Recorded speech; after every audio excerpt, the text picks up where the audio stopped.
Good evening, everybody. Welcome to League of Extraordinary Inventors. I'm your host, Mike from Faraday Research. It is Friday the 13th, 2024. Welcome to the show. It's maybe an unlucky number, but I think the numbers are going to be very lucky for one of my guests tonight. And so live chat is open.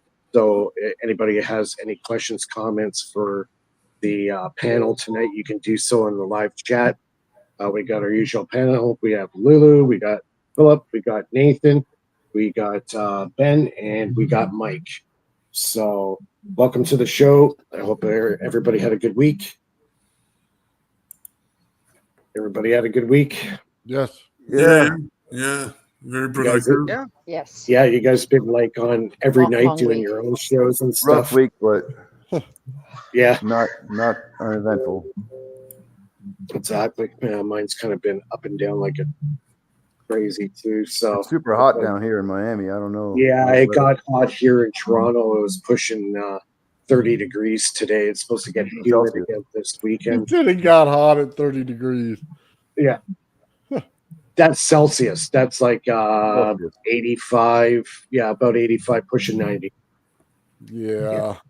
110. Not as hot as California. I know. Yes, I know. It's hotter in California? Well, if you live off the coast, it's pretty warm, yeah. But a lot of fires out here right now. Yeah, see, here we get really humid, and that's what's happening right now. The humidex is starting to go higher now. It's supposed to be pretty hot by Sunday. It's supposed to be about 36 with the humidex, so that's like pushing 90 degrees. So, yeah, it's warm. Feels tropical weather, but this is beautiful weather for September, especially for Toronto and much of Canada. This is actually we call it the Indian summer. So nice. Yeah, it's really nice. Actually, September is my favorite month of the year. They go back to school month. Yeah, that too. That too. Yeah, for sure. Your schools start pretty late. We start right after Labor Day, so usually the kids go back either the 3rd or the 4th. If they're in the Catholic school, they usually go back on the 4th, and then public schools go back on the 3rd. So colleges and universities. We start mid-August. Mid-August, really? Yeah. See here, the last week of August is like frosh week for all the colleges and universities. So everybody moves in the week before, and then classes start up like in start of September, right? So that's how it is here. So we're going to get into it. I know the much anticipated test results with Philip. So I think I'm going to start with Philip and let him take the stage here on there you go, right there. His amazing test results. He had a smile on his face backstage before we went on. Nice. So I know we're going to hear a really cool result of the test of his gallium vortex. Yeah, well, first I just wanted to start with the electrolysis experiment that I was talking about last week. Yeah. I'm just gonna share my screen. Present. Share screen. Window. Electrolysis. There we go. All right.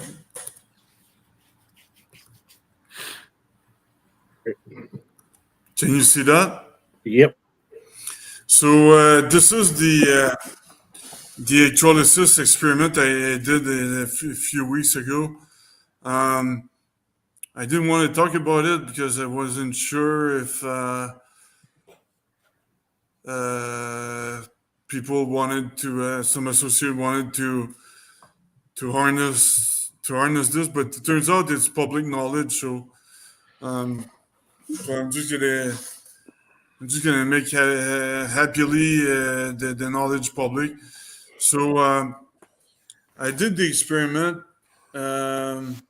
couple of weeks ago, and it turns out if you heat the water, the hydrogen generation is going to be a lot more efficient to the point so if you start at 22 Celsius, so it's going to generate like that's the ground zero measurement.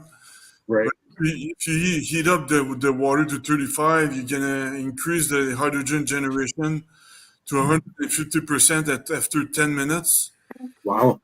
And if you extrapolate that calculation to 100 Celsius to boiling water, then you will increase the hydrogen generation by 900%. Wow. Just by heat. Yeah, just by heating up the water.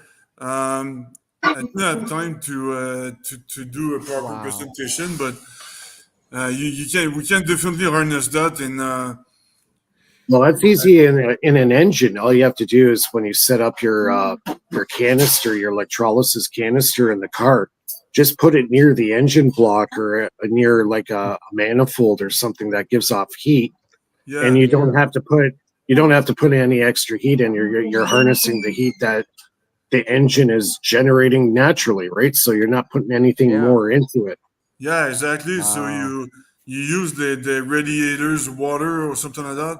Even that too, yeah, and just circulate it around the canister with a copper pipe, for plumbing, and just wrap it around in a coil all the way around it, and there you go. Yeah.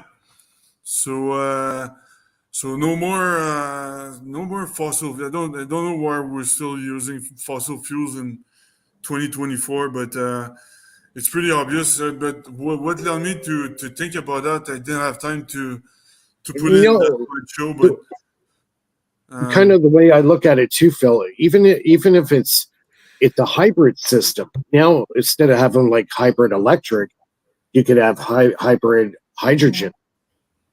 You know what I mean? Like hydrogen assist. Like you just add a little bit of hydrogen to the system, and your engine's efficiency goes up. 25, 35, maybe 40%. And that's dollars, man. And when fuel costs. yeah. So basically, so you convert hydrogen, you convert water into hydrogen, and then the hydrogen you convert it back into water by combustion, and then you convert it back in. It's like a cycle, Yeah, it's a yeah, cyclic reaction. yeah. So, but It's like the HHO electrolysis. Yeah, it's the Phil, same how thing. It's the same HHO, thing. right? Yeah, it's the same Yeah. thing. Okay. Okay. Phil, Yeah, are you going to describe how the MHD does electrolysis? imagine, no, it's completely different. Oh, this is Um, something else. Okay, I'm sorry. yeah. Um, so Well, yeah, so I didn't have time to put in the theoretical maths. What led me to believe about doing the electrolysis experiment, but I figured with my maths that um, if you the atomic forces, all it is the electric forces mixed with time dilation, so that's all it is. Plus you add the linear charge density. The linear charge density is the capacitance or the dielectrics. So it's obviously easy to increase the dielectrics or the capacitance. You just add a capacitor, but to reduce it is different. And somebody told me put me rang a bell, and he said To reduce it, you have to remove material. to change the temperature. He says if you want to change the dielectrics, you change the temperature. So that's gonna alter the dielectrics, the capacitance, or the linear charge density. So that's why I figured, wow, let's try to cool. I did first try to cool down the water, but right. that was reducing the hydrogen production. So I decided, well, What? gonna heat it up, and there you go. Hmm. And There you go. yeah, so the man, you guys go ahead and harness that. Like, I don't want to hear about fossil fuels anymore. Yeah, Yeah, exactly. Yeah. and all these politicians trying to make money out Makes of sense. that. But anyway, not politicians, but the big banks and the elites and all these people. Yeah. The jig is up, Phil. The jig is up. So all right. So All you have to do is heat up the water. Is that all? You could That's Yeah, it. increase production. I didn't know that. exactly. Yeah, if you're producing Evos love heat. They draw It's in more than heat that and because they you use have it. like the positive and the negative. The positive, I think, does the hydrogen. The negative does the oxygen. And like it's a little bit. Yeah. I Well, know how if to you do this, even so yeah. yeah, another Oxygen's method too is paramagnetic, right? Oh, sorry. go ahead. No. I was just saying oxygen's paramagnetic, I believe. Yeah. Well, the other thing too, I Moray forgot what that King, means. Paramagnetic. like I've watched a lot of stuff that Moray King does on hydrogen and plasmoids and all that. Another one that might actually help this thing with the heat is adding a piezo vaporizer and actually put the water into a vapor state. So if you had the heat plus the vapor state, that would also increase your production because the heat is helping in the cavitation of the molecules in the water as they're going through the anode and cathode, creating the particle separation. Now, if you put it into a gaseous or a mist in a misty state, you'll even be charged even more now. So, yeah, anybody who's interested in, I highly recommend looking into Moray King and the water, hydrogen, HHO, cavitation, all this stuff. He's done a huge amount of research I've in heard it. of Moray King. And Yeah, the Moray Pogue King, carburetor does the same thing, right? The Pogue, yeah. yeah, exactly. Yeah, Does it do and the he same? was suppressed big time too. That guy had a lot of problems. He had the oil boys after him. He was using opposite flows in Oh, pipes, this is no? cool. The Pogue. Yeah, there were several carburetors that were designed in the 60s and 70s, and all of them, they all got shut down or bought out and threatened, and some guys had to go into like complete exile and disappear, because they fear for their life. There's a lot of density of hydrogen in petroleum. I mean, you could really span that out a lot further than they're doing it today. And I think we all know that. It boils down to the bottom dollar, right? It's the economics. That's all they care about. They don't care Just about pump the fiction that there's a limited resource out there when the nature is constantly making it through plant vegetation and decay of all that stuff as well. Yeah. But we're supposed to be believing everything they say. In the meantime, it's a limited resource, right? Yeah, it's all hogwash. And you have the global. You're not going to get anywhere by warming. listening to people like Neil deGrasse Tyson. That's for sure. Yeah. Exactly. It's kind of weird. That dude is like the biggest disinformation physicist on this planet, like him and Michio Kaku. I think the reason why they if anybody should get shadow banned, it should be those two. I think the reason why they fictionized the limited resource thing is because they want to get more money for it, not because it's all about necessarily polluting or whatever. It's nothing to do with that. It's always been about the money. That's the problem. Just like they do with gold, they tell you it's a limited resource when there's like the South African Rift is full of gold and diamonds. They don't let nobody mine it. Well, a lot of people don't know. I found out information to actually the possibility that gold actually grows. It sure does. It grows like quartz. Grows Yeah, with quartz. So that's a rabbit hole all on its own. But anyways, Philip, please carry on. Yeah, so regarding the anti-gravity experiment, I don't have the full video and all the little statistics of the resistance, the temperature, the RPM, and the voltage and all that. But because I still need to pay for it, to pay the bill before they're gonna give me that. But I have the top level results, and this is what it looks like. This is the on the left is my vortex, my gallium vortex with the magnets and all that, and on the right is the balance and the support that held that holds the vortex. And why three balances? Because they wanted to measure the precision of the experiment. So and the results, what it gave today is this: with 153 amps of current, you get a 2.6 grams of weight change. So Going down. It's losing weight. It's going down in mass. It's getting lighter. Yeah, lighter or heavier. I'm not sure. I need to ask, but there's a 2.6 gram of weight change. So it's Right. not milligrams anymore. It starts to be grams, which is Right. quite interesting. But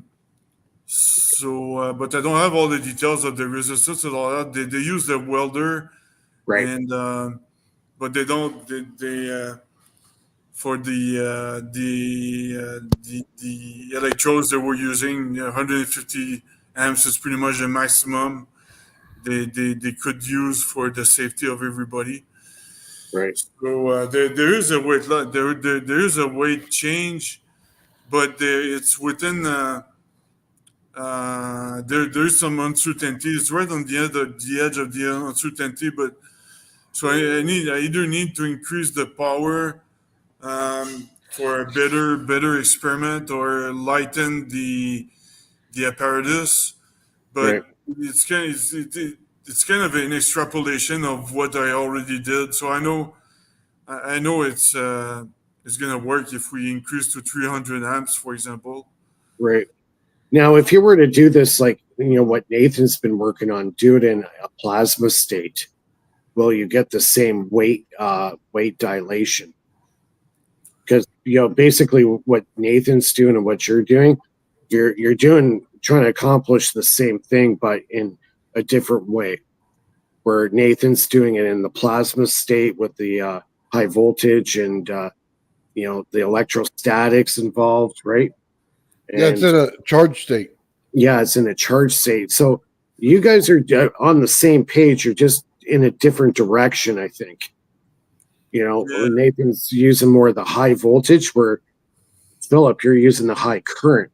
But it seems like the current is showing the dilation of weight. Yeah. So how to merge those two together? What you're doing, what he's doing. But the plasma, it's it might be faster, but you need you still need it needs to be massive if you want to generate a gravitomagnetic field or anything like that. So you need to have mass in Right. one way or the other. So Because I know, like, Tesla's earliest coils that he made, they were putting out 4 million electron volts at currents he was registering around 2,500 amps. So Wow. based on that and what you need for amperage, could you imagine your project with 2,500 amps going through it? How long does your project run at 153 amps? That thing's got to light up quick. sorry, say that again. How long can you run it at 153 amps? Is it like seconds that you guys are just turning it on and off? Well, I think it was 30 seconds before it starts heating up. Heating up, sorry. But yeah, sorry, you were saying the 2,500 amps. Yeah. It's a lot. How can you? Sorry, I missed the part. How can you do And that? and see, and that's why I'm saying what Nathan's doing and what you're doing, you're trying to achieve the same thing, but Nathan's using a different method. Where you're trying to do brute force, he's doing it through electrostatic medium. His coils are probably putting out quite a few amps too, but it doesn't seem like it because it's in a different charge state. It's in a plasma state. Yeah. So you two should be talking more about this, I think, because obviously your tests have shown there is a weight dilation going on. Yeah. So kind of like try to merge your two projects into one, get high voltage and high current and to make it work, right? What has to be done. I want to see Phil's scaled. So when he gets his higher amount, I want to see if it drops more weight. That'd be really cool. I'm sure it will. Yeah, but I need to study Nathan's apparatus because maybe you can share a schema of your apparatus and experiment, Nathan.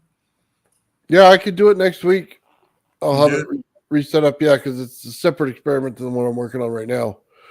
But I could definitely show you on a scale so you can see it. Okay. Awesome. Yeah. Yeah. Yeah, you should give Nathan your WhatsApp What address. if you guys? Private. Yeah. Go Well, ahead. WhatsApp works by phone number, so I'll leave my phone number right here. Yeah, put it in the private chat, and then Nathan can pick it up, and then you guys can converse throughout the week, like we do, and that way you guys can shoot ideas across and solve problems or whatever. And yeah, it's helpful. And I did other experiments as well, such as the Cavendish experiment. The Cavendish, and it was successful. I just repeated the Phil Ford's research Cavendish experiment where you turn on lights and it attracts a rod, and that's Right. basically energy density that basically creates an acceleration or force. Right. So how did that work out?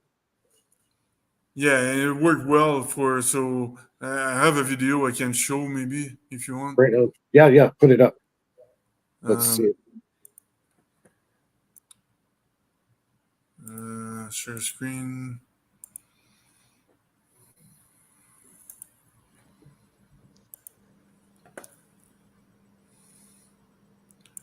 Okay, can you see that?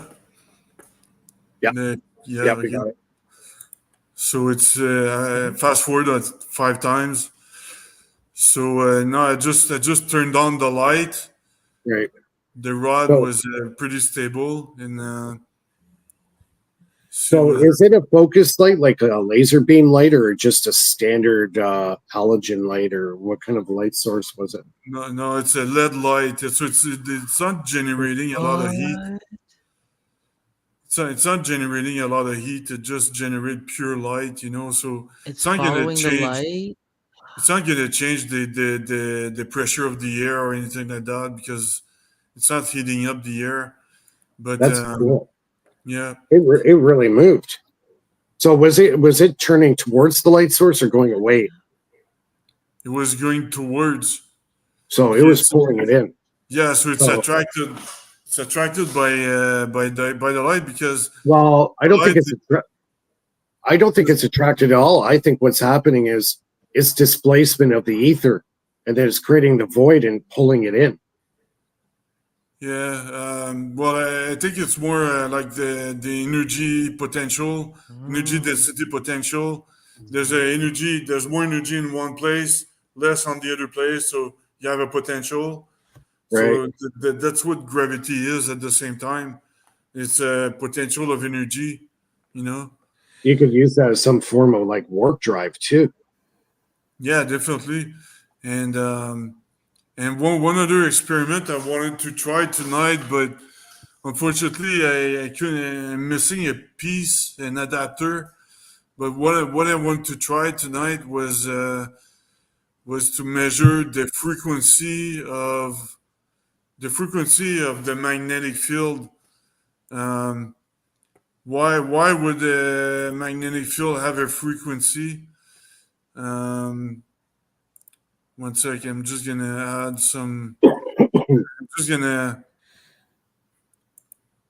I didn't have time to finish my presentation here, so just give me 1 second.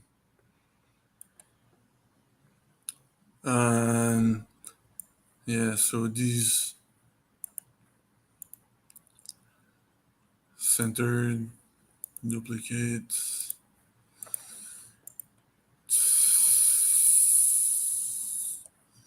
So why? Oh yeah, I'm gonna add that. I might as well add that. The line centered, duplicate.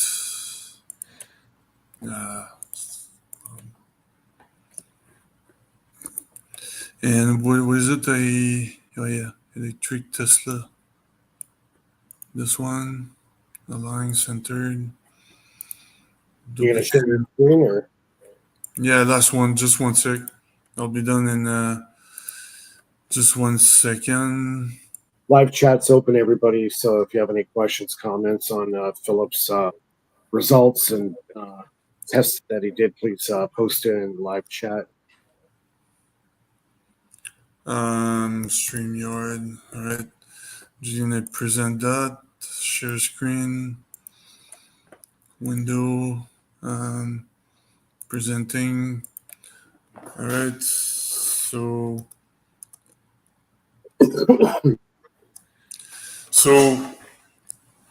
These are a little. I'm gonna get theoretical a little bit, but it's just algebra, so it's not very complicated. This is this equation here is the leftmost equation is the standard equation to calculate the energy density based. If you have a magnetic field of X Tesla, then you replace B with the number of Tesla. You square it and you divide it by 2 times the magnetic permeability, the standard magnetic permeability, and then you're gonna get the energy density of a magnetic field. But this equation on the right side is the same as having a frequency times the Planck scale times the particle density. So therefore you cannot have a null frequency. If you have a null frequency, the energy density is going to be null regardless of the other variables. So F cannot be equals to 0. Otherwise, everything is going to be 0. And same thing with the U, the particle density. You cannot have a null particle density. Otherwise, you're gonna have a null energy density. So therefore, magnetic field must have a frequency, and I kind of mixed the equations here. This is That makes sense. the electric force, the atomic forces I was talking about earlier. I didn't have time to add the formula, but to go back to the atomic force, if you reduce the linear charge density, then the atomic force will be dilated as well. So if you read the graph towards you, you see the curve is being dilated. So that happens when you heat up a material or anything like that. So that's why that's what happened when the linear charge density lowers. So it kind of lowers the atomic forces as well. And to go back, sorry, the equations are mixed because I didn't have time to organize that. But this is a Tesla is basically if you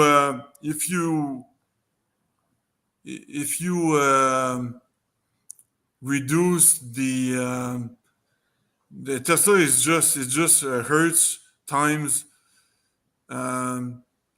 kilogram per coulomb. That's all it is.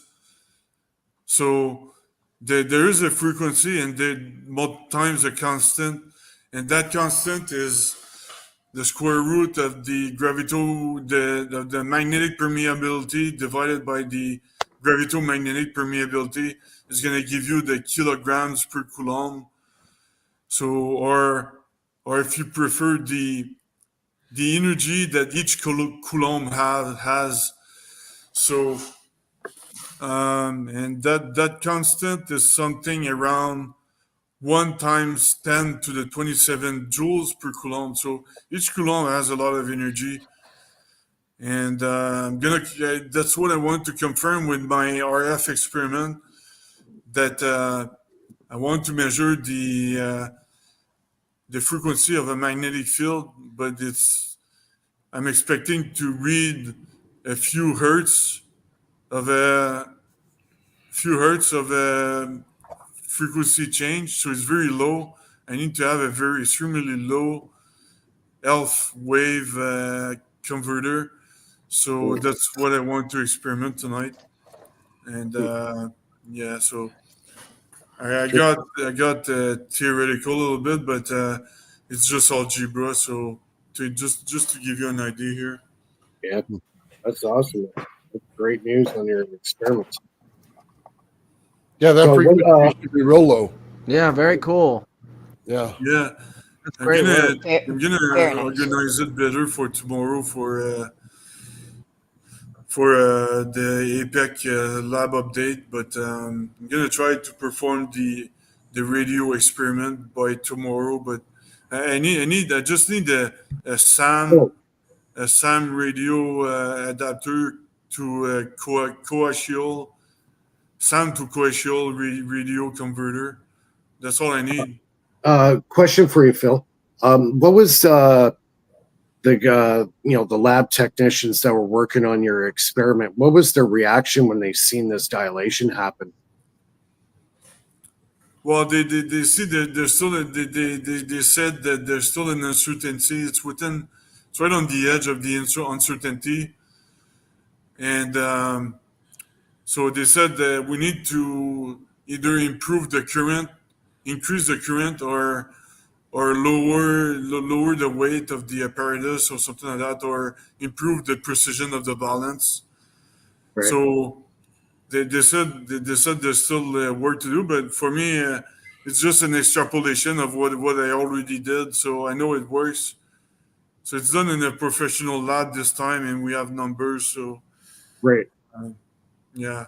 So So now you can present that when you go see the big guys in the U.S. yeah, in Texas this December, I can share these numbers. Right.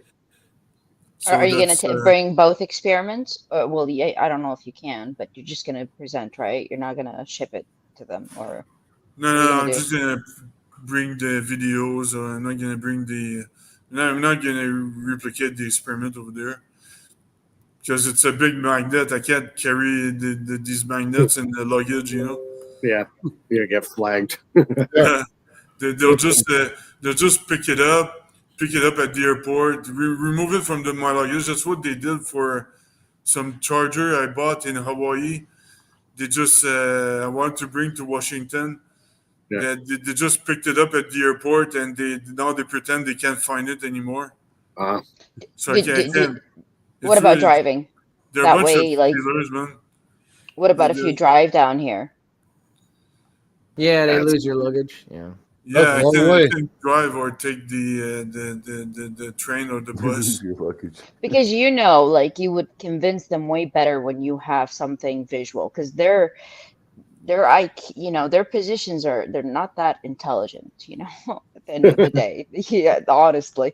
So if you have something, other than just a presentation to show them, that might, really seal the deal for you.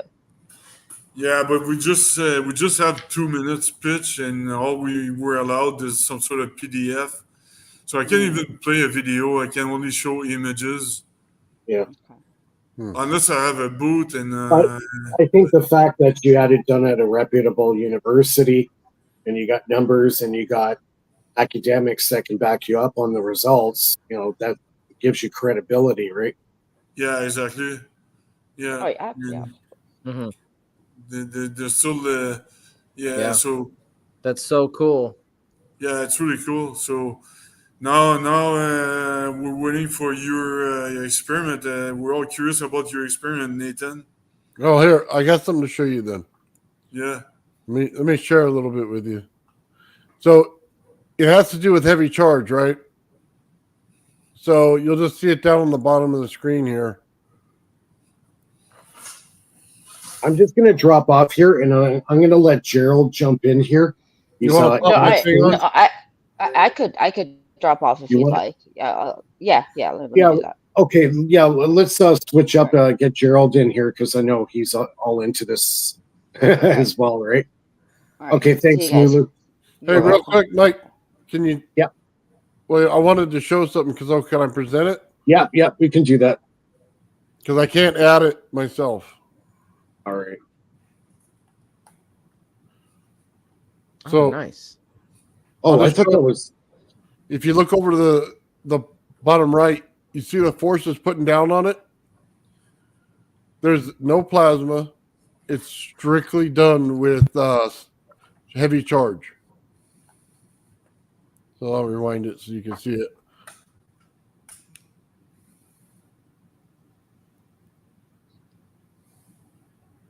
And the stuff is completely light. So we're going to get way over the amount that the thing weighs. And I can also show it when the bottom there is curved. Mm. So either way, I'm still pulling it, and it has nothing to do with plasma.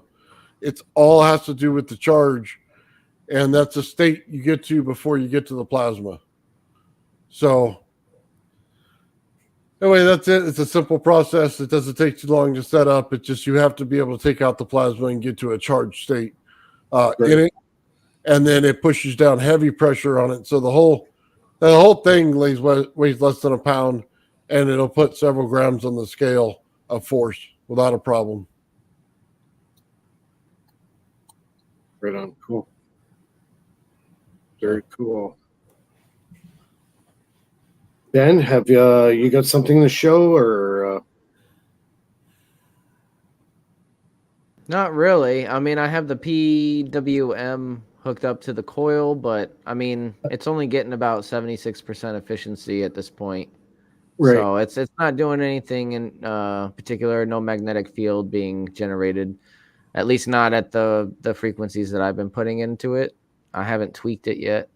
I need to talk to Oregonite. I believe that's his name. And he makes the rodent coils he makes really beautiful artwork, by the way. And I plan on getting one of his coils at some point. But he puts them in this resin or preserve, and he's somehow been able to get a strong magnetic field out of DC. I need to ask him exactly how he has it hooked up though, because I think that's a because he doesn't bifilar his. It's just individual wire. So he has a different setup. He uses one auxiliary plug. I need to figure out how he hooks that up too, because we need to put a socket on our coil so it doesn't damage the leads. Interesting. Well, I'm just gonna. did Gerald not want to join? He says he doesn't have his camera, but that's okay. But I don't know if he's going to log into the backstage. I haven't seen him show up. I thought he was there, but it was actually Nathan's screen share. I'm just going to step out for a quick smoke. I'll be right back. You guys can just carry on. Oh, I do have a quick update about Michael and his work on the 432 frame. He did say that he fixed it, and he's going to be sending me the correct 3D file, and I have to send you the other frame file as well, Nathan. So I'm going to send you that actually right now. I'm going to send you what I have, and then the correct version of the 432 frame will be sent to me within a couple of days, I think he said. Right on. So I'm not going to send you. Yeah, unless you want me to send you the old frame for the 432 too, or as well. People were asking for the STL, so usually I put it on my Thingiverse account and they go over and just download it. That way they can all build the same thing. Yeah. So I'll give you the big coil frame, which is something that I want to build. It looks more like the Nunez's frame. It's got the big spokes. So this is actually, I can show you pictures. He sent me pictures if you want me to show you. So I drew out in Remember what I was telling you earlier, Nathan, and why Bedini needed a second battery for the one coil flyback, and you couldn't fly back into the same battery because the plus and minus from the flyback would short each other out with the one battery terminal. I drew that out just now to explain it in the drawing. So you could see where the flyback touches itself through a wire connection, basically, instead of dumping into the battery. So anybody trying to do that would not get the flyback into the battery. It would just short itself out, which could come in useful for anybody trying to get rid of flyback. I don't know why you put them in the system if you try to get rid of them. Well, no, we use the flyback to, most manufacturers build circuits to get rid of the flyback because it destroys the transistors, as you already know. But if you have that flyback diverted to a battery or a load, you preserve your transistor. When you say flyback, you're just talking about the back EMF. Right, the reverse polarity flyback, where you give the coil one polarity, you remove that charge, and the polarity on that coil now inverts. Okay. And you have to capture that inverted polarity into a battery or something else. And they get rid of this all day long because it destroys parts, and it's a high voltage too. So it's not the voltage you gave it; it's low current, high voltage. So you're like catching unused energy, right? And okay.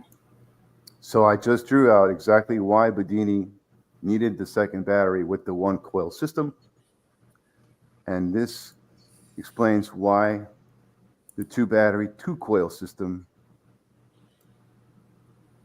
works for being able to not have to manually swap the batteries anymore, and to automate the flyback swapping from battery to battery, have it automated within the circuit and the switching methods. And that way you don't have to switch the batteries, but the difference is the batteries are being switched each pulse. Through each pulse they're being switched. And that's only through the circuit though, not manual switch. The circuit's doing that. It's not moving anything. It's just moving the flyback instead of the battery. It's moving the flyback between two coils instead of one. The Bedini system is one coil.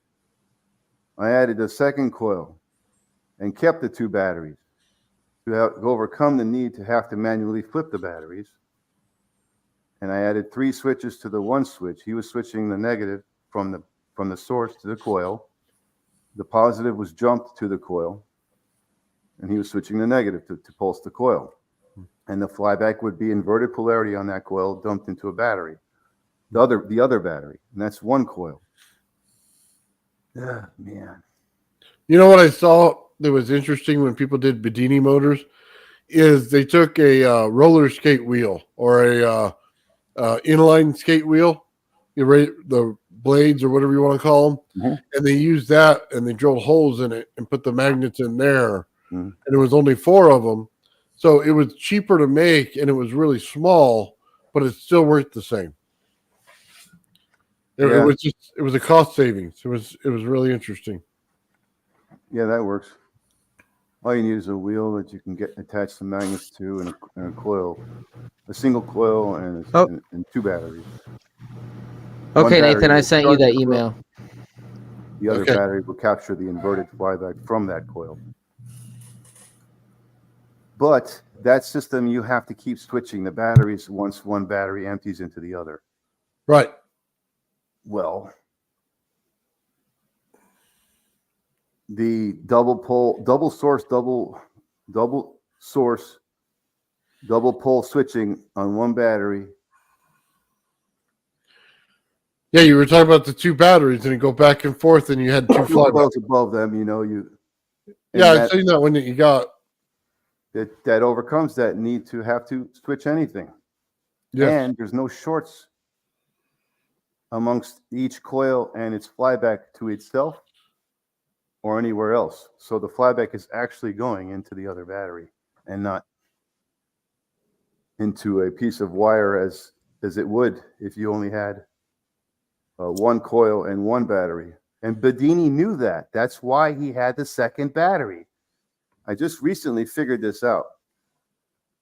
You can't have one source power generating a flyback to one coil and have that same source capture the flyback without running into that flyback, the two poles, the plus and minus, shorting itself out due to the limited circuitry you have.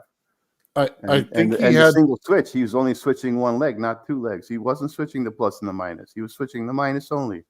Maybe you could do it by switching the plus and the minus. I haven't looked into that yet, but he was building them for a specific reason, each one of them. So when he changed the reason he built it, he switched a different system. So with the two, it just takes into account the two batteries and charging them, right? I just But think when I he know. goes I just have an to intuition one, that- he had a different purpose.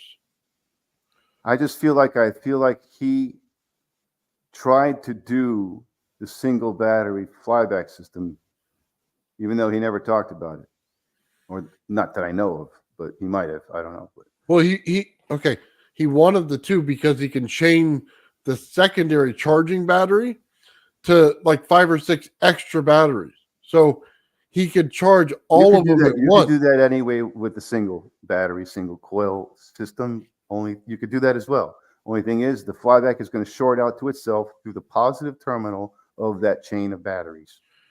Well, there was a reason why he did each one the way I he can did. show you that in the drawing here, and you'll see exactly what I'm talking about when Mike gets back. Oh, there's Mike. Yeah, I'm here. Mike, I wanted to show something for 5 minutes here and explain why Bedini needed a second battery. And I think that he might have tried to do the single battery flyback system. You can do a single battery. You have to change the symmetry of the power coming back. When the symmetry is changed, you can do a loop. And I actually did a video on that back, I think, in May, on that exact principle of using one battery. So usually what will happen, if you just send it back to the same battery where it's going, it shorts itself out. That's what I'm trying to explain here. Right. You have to break the symmetry. As soon as you break the Right, symmetry. so you already know that, huh? Yeah. Oh, yeah. I knew that a long time ago. Well, let me explain it on the drawing here since I drew it out anyway. So you could see, Nathan can clearly see what we're talking about here. No, it's fine. Go ahead. Can you see it? Okay, there it is. There it is. Okay. I'm going to use the, so you can see, let me use like another color here. Blue or something.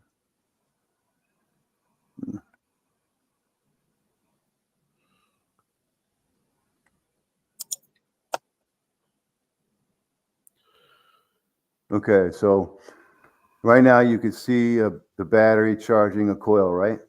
Yep. With the switch, right? Okay, I see the switch. And I got the diode here blocking a positive from shorting out. This would be, which positive is that? That's this positive here. You see that? Got it. That's why that diode's there, right? Makes sense? Okay. You don't want to short the battery out to itself, do you? No, hold on. I'm just looking at what you got. Here's the plus from the battery. Yep. It connects through here. Oh, let me explain something first. This is the plus from the battery hitting the coil. This is the minus from the battery hitting the coil. This is the minus of the flyback event when the coil drops its charge and flies back. And this is the plus flyback. Okay? That's why I do that there for better, easier to follow. So you got to have this diode here when you do the single battery thing, flyback. So because if you don't, the plus from your battery shorts out to the minus like so without the diode. Okay. When you switch it, correct? All right. Right? Path of least resistance. Got it. Just drain the battery like that. No good, right? So you put the diode there and you can switch now without draining your battery, right? Okay. Because the plus is not going to be able to go there anymore. Stops. Correct?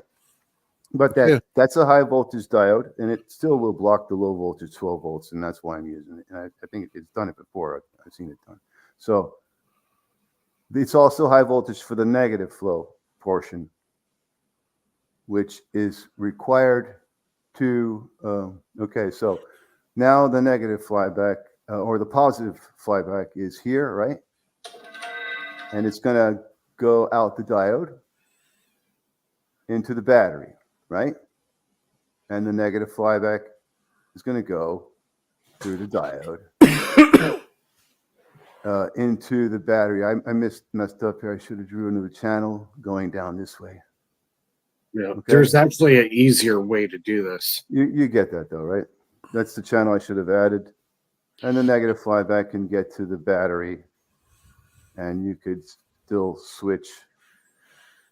So know how you can do it a little bit easier so it's not so confusing wiring wise? This system doesn't work, Mike, so it's no point going on with it. This system doesn't work. I'll tell you why. Because the flyback shorts out to itself. You can see the black arrows that I already drew. Yeah. Now, this negative from the flyback. Now, forget about the battery charge. We're talking about the flyback polarity. That negative is going to touch through here, well, through the other channel that we created. Oh, man, where did it go? Where is it? The positive flyback goes to this terminal, touches here. Okay. And this negative, oh, there it is. Sorry. It's right here. Okay. See it? That's the negative flyback channel touching the positive terminal. And there's the positive flyback channel touching the same terminal, shorting itself out. Flyback, goodbye. Not going into battery. Thank you. Good night. Okay. This system doesn't work. This is why Bedini added the second battery. Because the flyback shorts itself out. There is a different way of doing it. The way I got around that without shorting it out. That's all I wanted to say. The flyback, when you take the flyback, all right, you dump it into a full wave bridge rectifier. The DC coming off the rectifier, you put it into a capacitor. Okay. So now you've changed the symmetry because it's gone through a capacitor. Yeah, but he also says do it as fast as possible without a capacitor. No, but the reason for it is you can still do it when you put it into the capacitor. You're now changing it from electric charge state into an electrostatic state.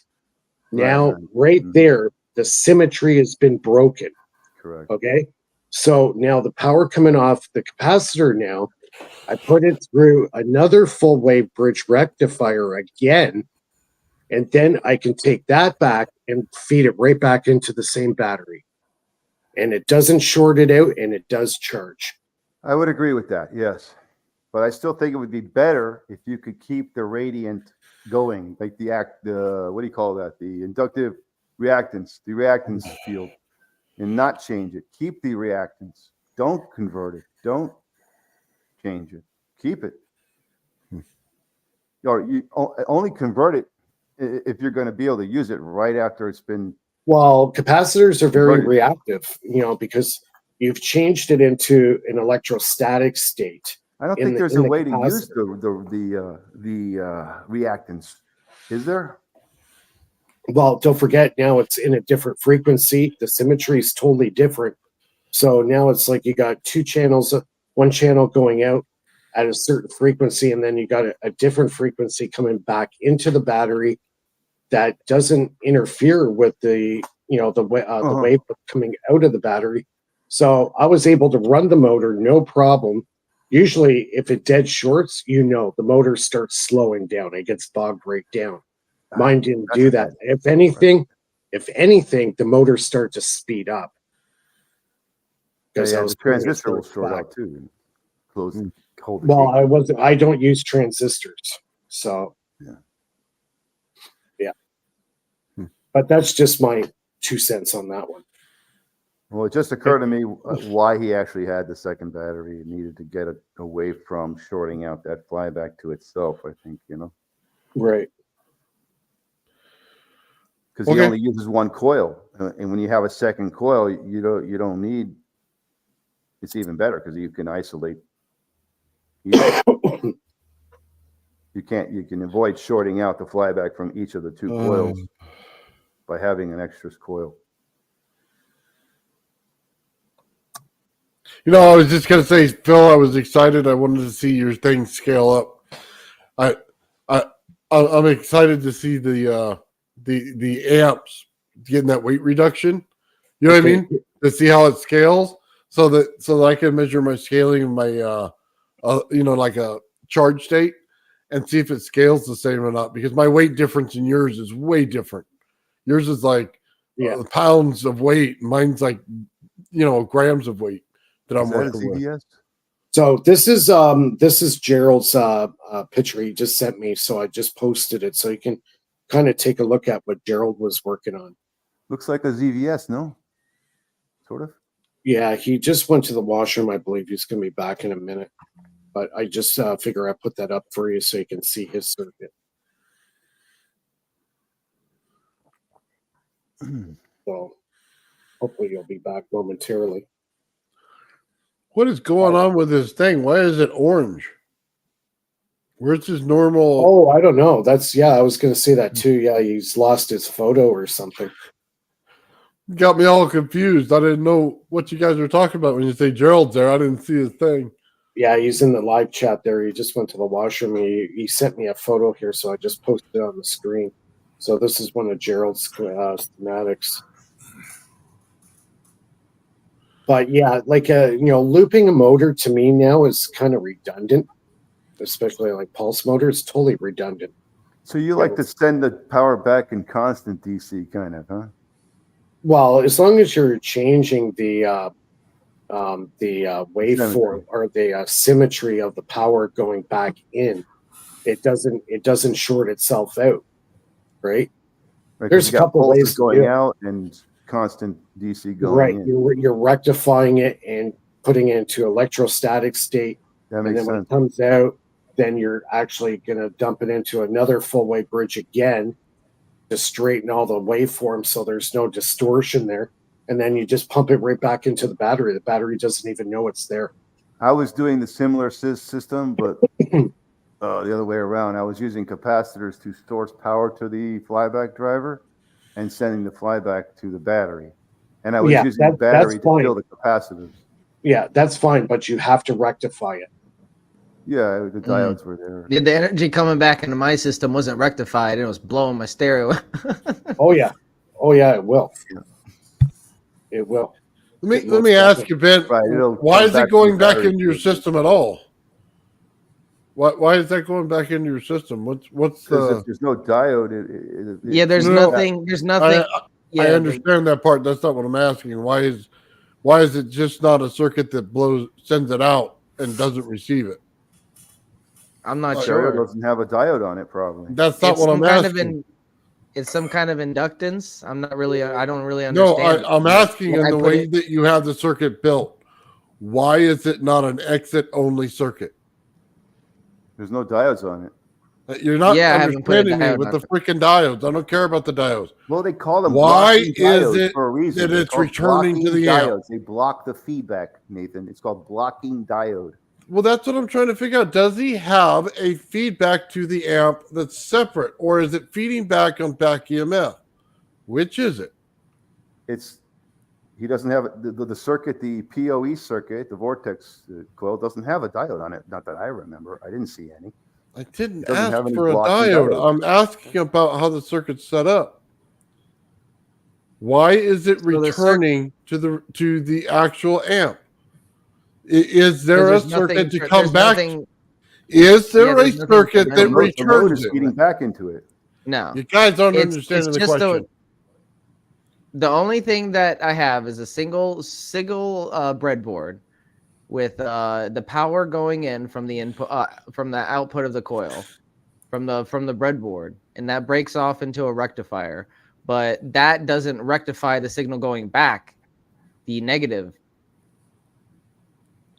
So you're getting back EMF in your signal that you're putting out. Some kind of. That's all I want to know.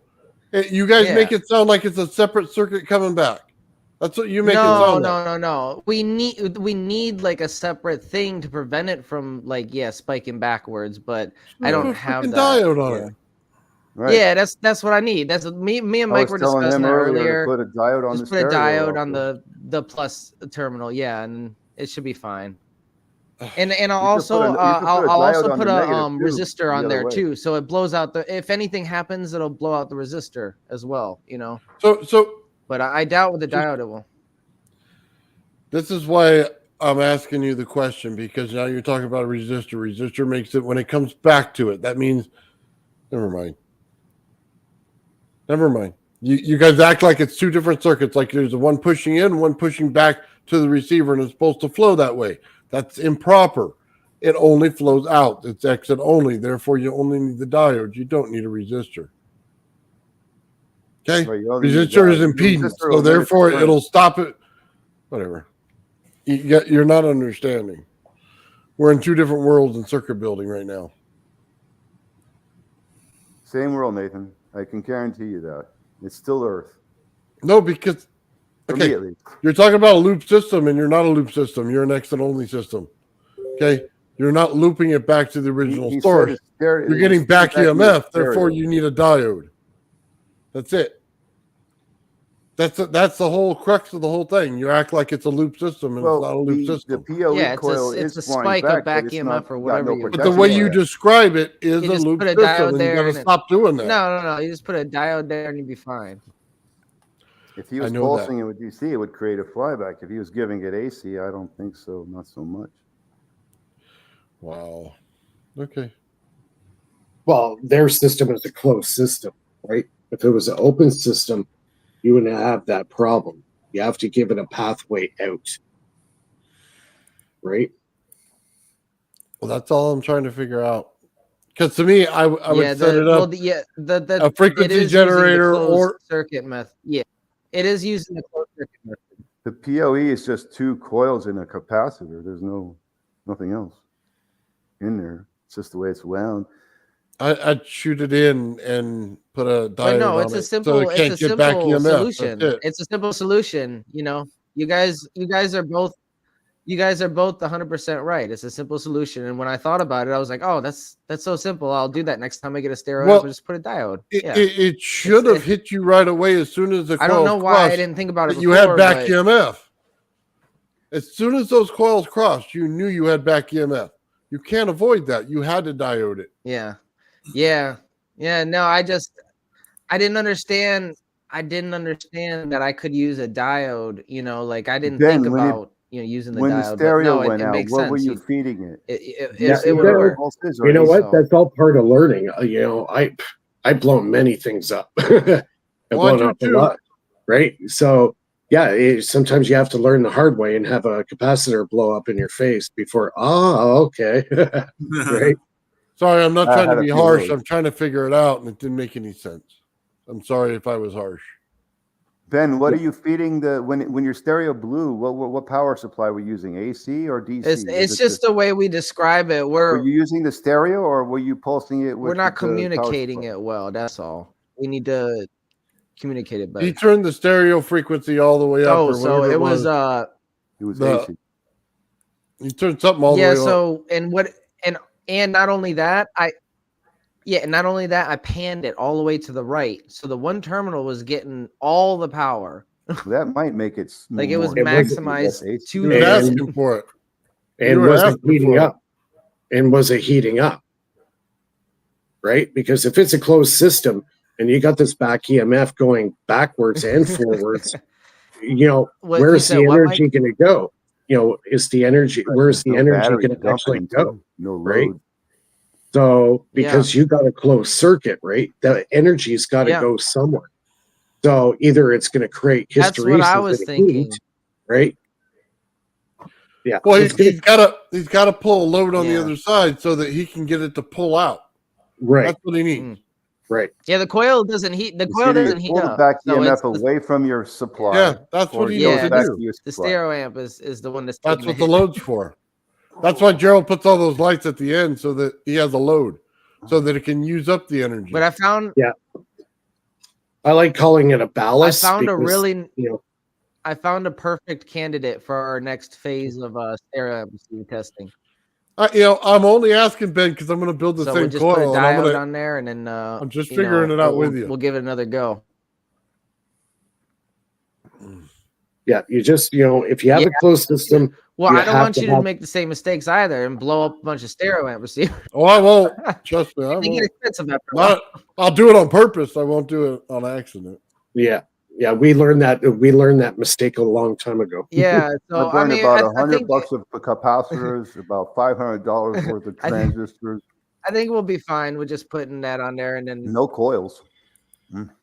Yeah, as long as you got a ballast. because what it's going to do is just redirect that extra spike back into the coil, right? That's all About it's gonna do. $200 worth of potentiometers. That's exactly it. You're now going backwards in the system. So if And you put it on the negative or the positive? I forget.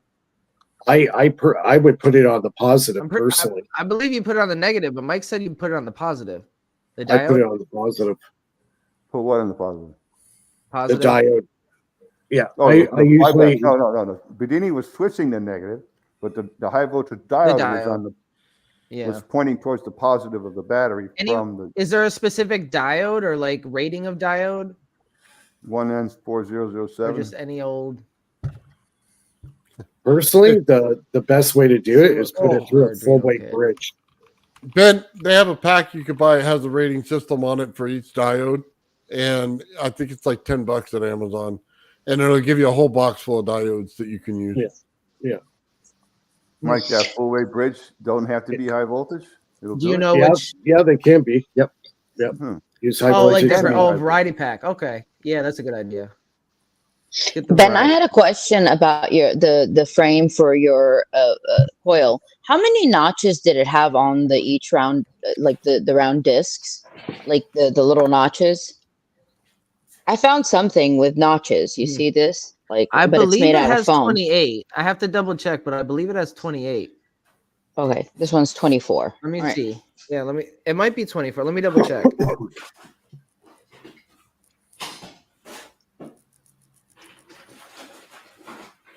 If I do one with foam rather than the plastic, would this burn, or would it do anything? Or because it's easier than when it's really hard to run the coils, because this one is it's easy to run the wire through it, much easier.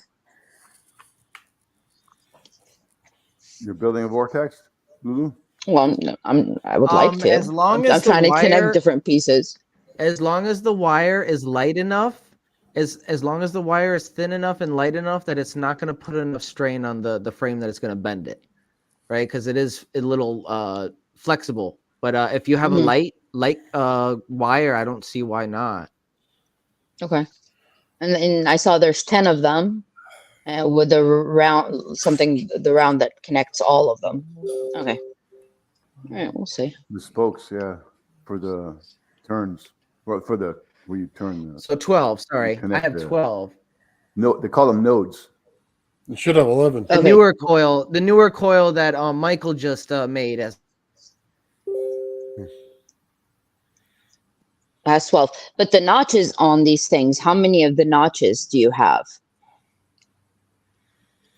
The actual spokes, the notches are 12. There's 12 holes on the side. No, what goes in, what attaches to it. What do you call those? Oh, the part where it attaches to the main disc frame. There's 11. Yes. Nodes. So those are 12. Those are 10. I like the picture that you had earlier. Oh, how many? Yeah, I think there's 12 as well. I have to double check on that. In your main thing here, there's 11. Okay. Okay. What do you attach to that? You attach little rings that go, and that circle goes like that, right? Give me 1 second. So there's 11 of these discs. 11 of them. I was watching Marco Rodin when he first came out, and I fell out with it. And on each disc, how many notch does it have?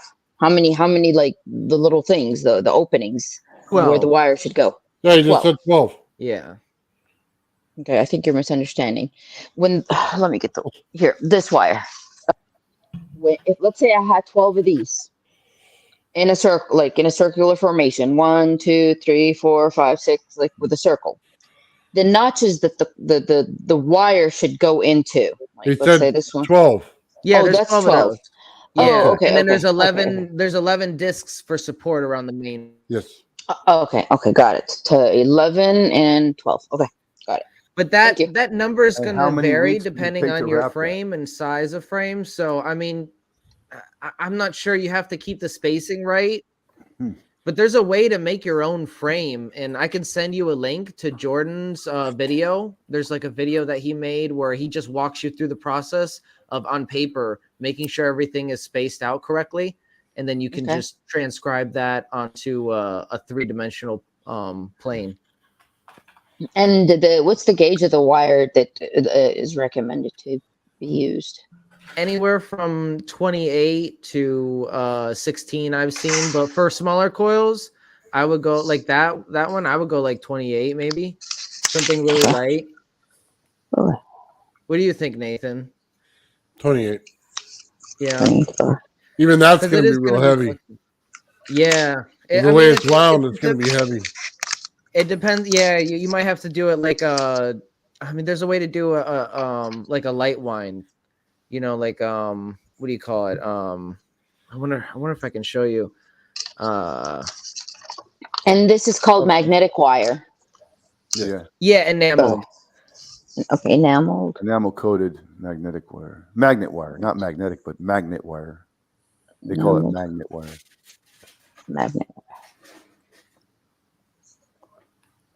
Because they use it to make a lot of turns in a small space to create a magnetic field. And I would need maybe like 50, 60 feet of the stuff. Oh, no. So I started this one. I never No. finished it, or I haven't finished it yet. But as you can see, it's skipping.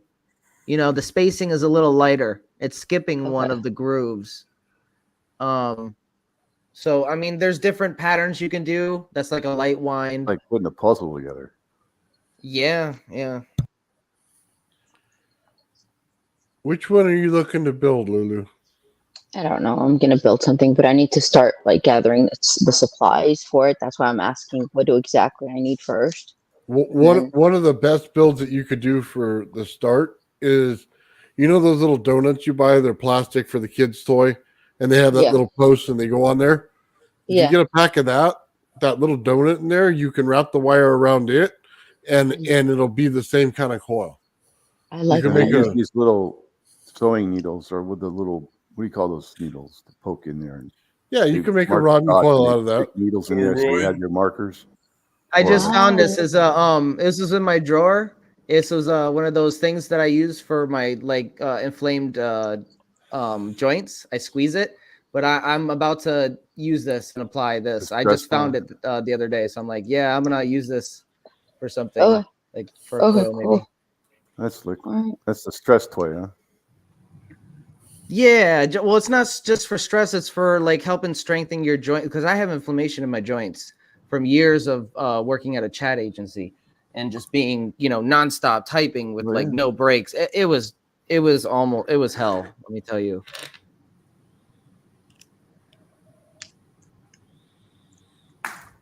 So I'm going to get a picture here for you, Lulu, so you can take a look at it. Give me 1 second. Well, Mike, I forgot to tell you, I messed up on the commutator too. For that rotor design. So Lan said, don't use 4007 diode. You need a high-speed diode. Her 605S. Nice. Thank you, Lan. Hey, I'll look into that. There you go, Lulu. Does that help? Okay. Yeah. Oh, my kids have a bunch of the stuff. I still have all their like little toys. Yeah. I know what That you're makes it talking a about. lot easier to pull off the coil. Yes, there we go. Okay. Is that yours, Ben? This one might be a little bit harder to wind. I haven't wound one like this yet, but I'm really excited to get something like this going. This is a fun one. Yeah, that would be very easy. Mhm. Yeah. Just see how Well, I the don't, yeah, I'm copper- hoping. I don't know. I'm if I hoping got it's not the going to be patience harder. for that. Well, it's easy till we But I start like winding that wire. That's pure hell. Yeah, I don't think I have the I like patience for that one. I didn't. I thought I did. I like but- how they have the socket right there at the end. Like that's really what I need for my coils. You know, just something where it's not going to like damage the coil with the alligator clamps. Yeah, I well, like For how a that brief looks. moment, I thought I had the patience for this. Yeah. And I thought And about it a little longer, and then I measured out the 60 feet that Ben told me I needed for the wire. And I'm in my backyard and I'm going, I don't have enough room this way. I got to turn it this way. And then when I did, I'm thinking, dude, I'm like halfway across my house and all the way to the back fence just to wind this thing. I'm thinking, I like how I the got to move a copper is bunch of turning chunk into out a of my nice way. circle in the center there. You guys see that in the center where the copper? yeah, you looks have like to a make pure sure you have circle? the proper space. Yep. So the inner circle is producing some kind of sacred geometric pattern. I'm not sure the name, but It almost looks some like kind of it's star focusing pattern, right? into that circle of copper there. Well, they Well, do other ones. I'm just trying to give an example of something small that you can get the parts for. That's easy, Yeah. yes. Yeah, it's very simple. It's just the donut and the wire. You know, you don't. I mean, if you use the spool, I mean, yeah, you'd have to. I don't know. You'd have to maybe get a small spool for it. Something like maybe what Michael has would work. Yeah. Yeah, I got Gerald here. He wants to jump on. All right, yeah. You'll go backstage? Okay. Yes, I will. Hey, All right. hey, Ben, I wanted Thank to show you. you something. Yeah. Can Okay. we go back to a normal screen?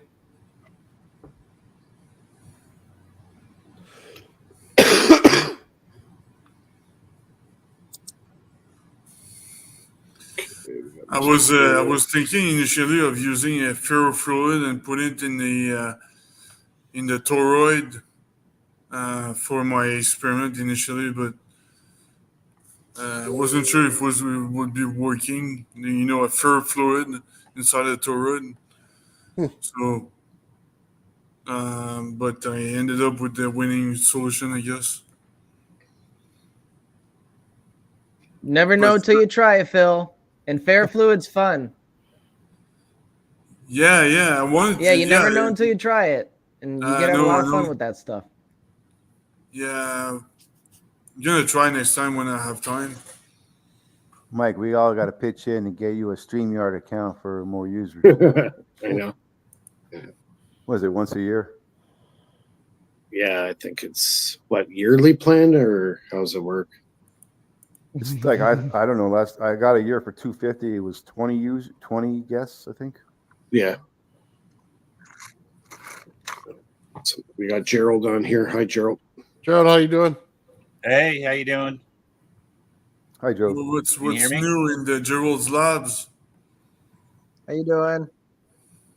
Hey, can you hear me? Yep. We got you. Yeah. Okay, good. Yeah.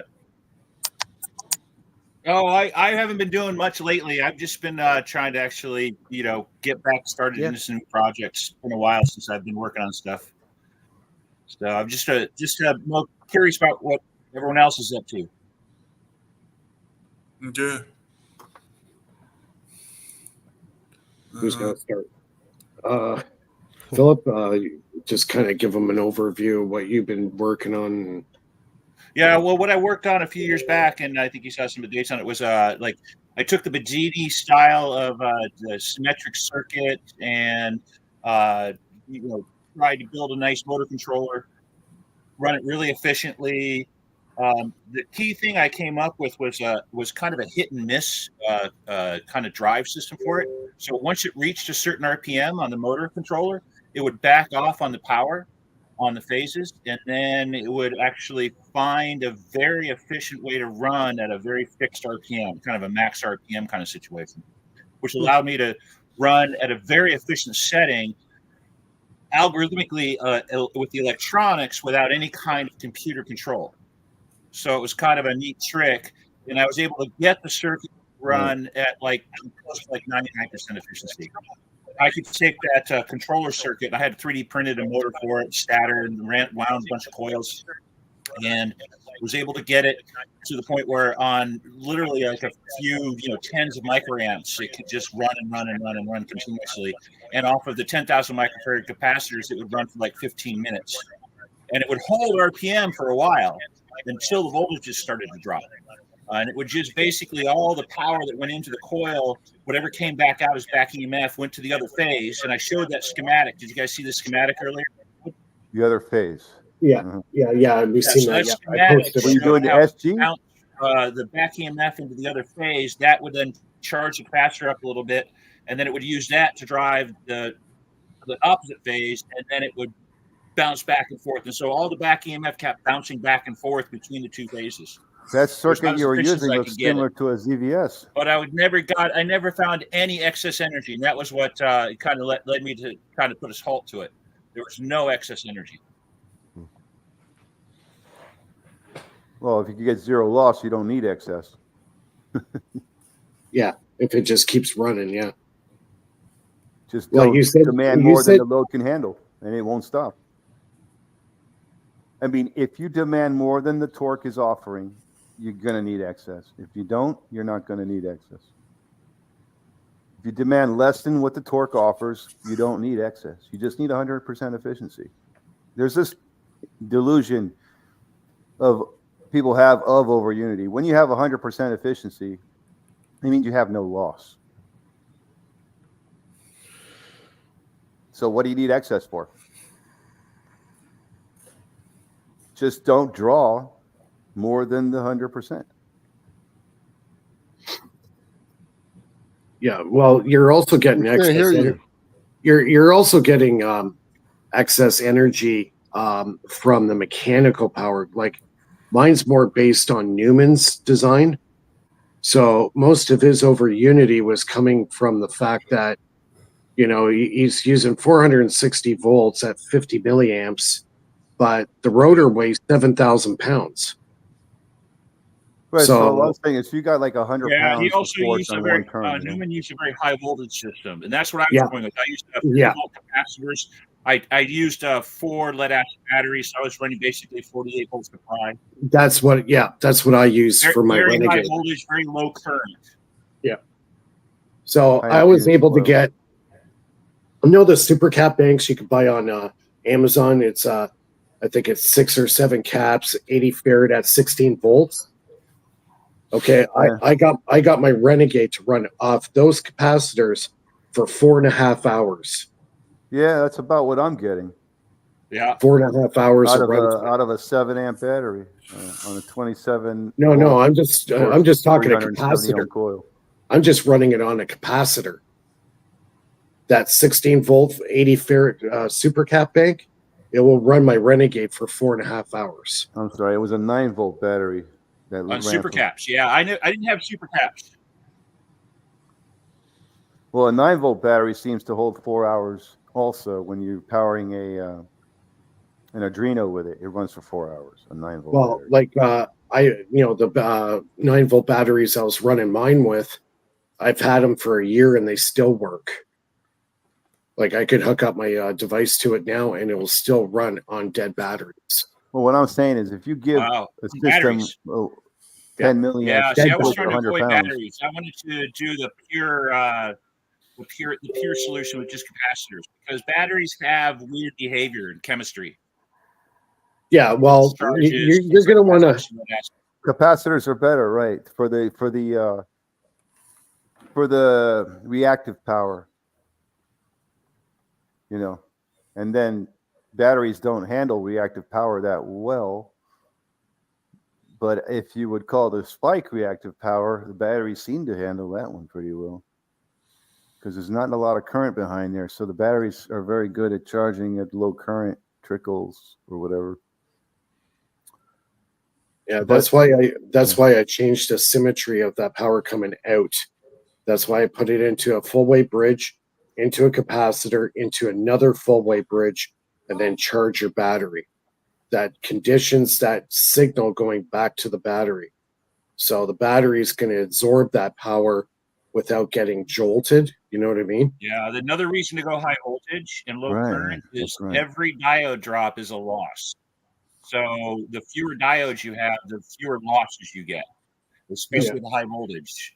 And so that's like when I found shock keys have low drop, and so shock keys was what I tried to use because they had half the loss of a normal silicon diode.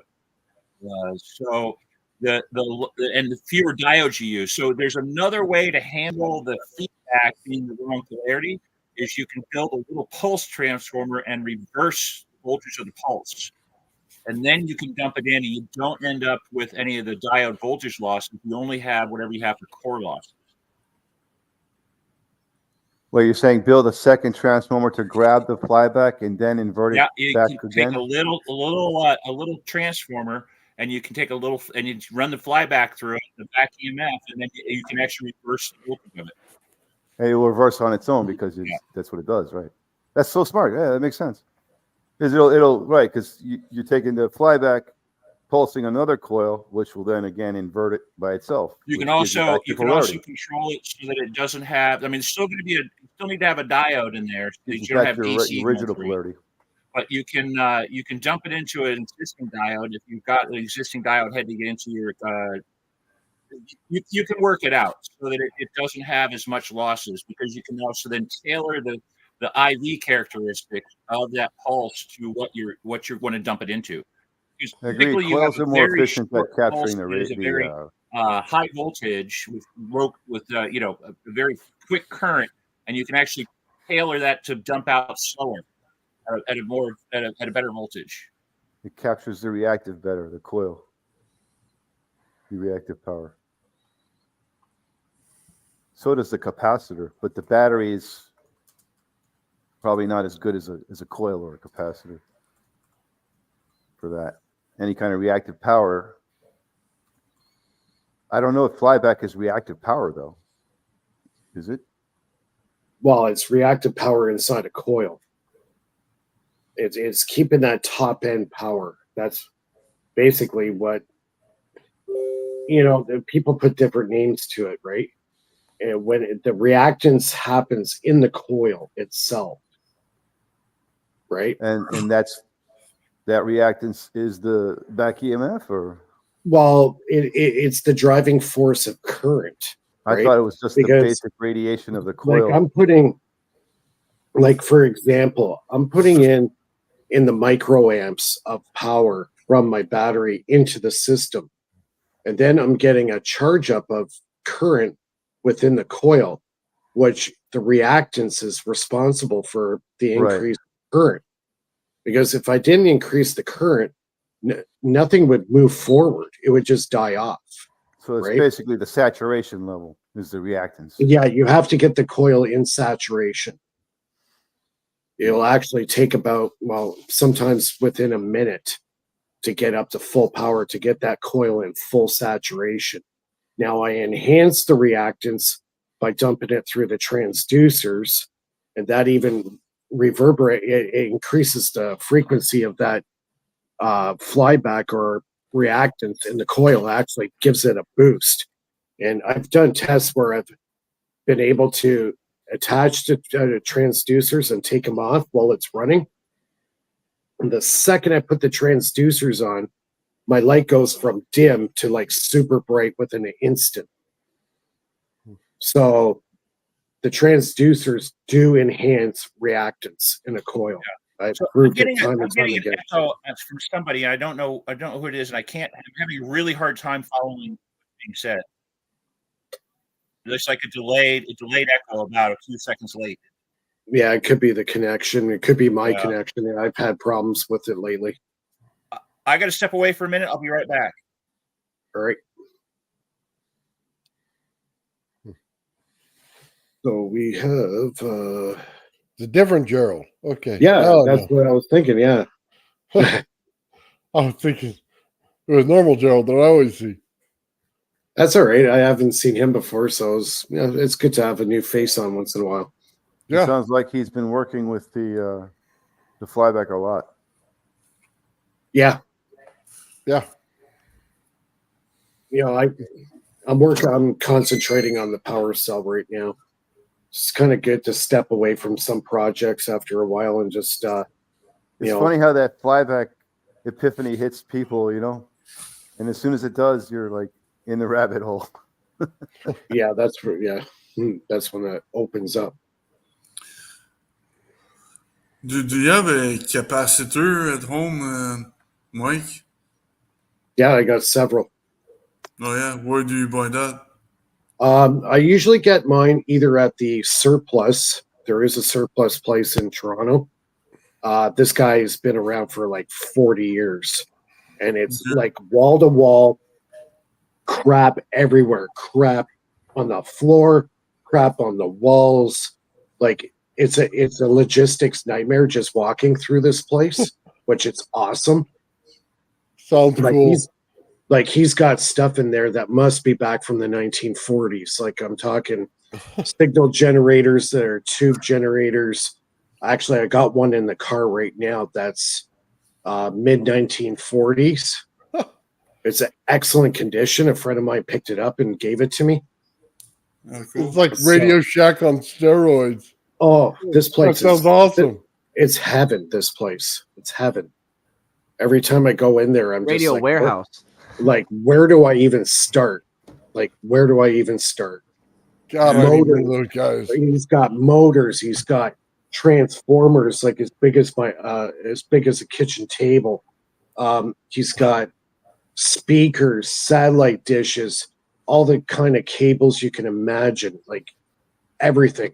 Nice. Everything to perform your own Hutchinson experiments. Yeah, pretty much. Yeah, Nice. pretty much. Nice. The epitome. Yeah. It's the company's called A1 Electronic Supplies. They're online. You could actually order stuff online. He has a massive inventory. A little plug for him because he's in his probably he must be pushing almost 80 years old now, this guy. And he's like to go to guy, right, for surplus.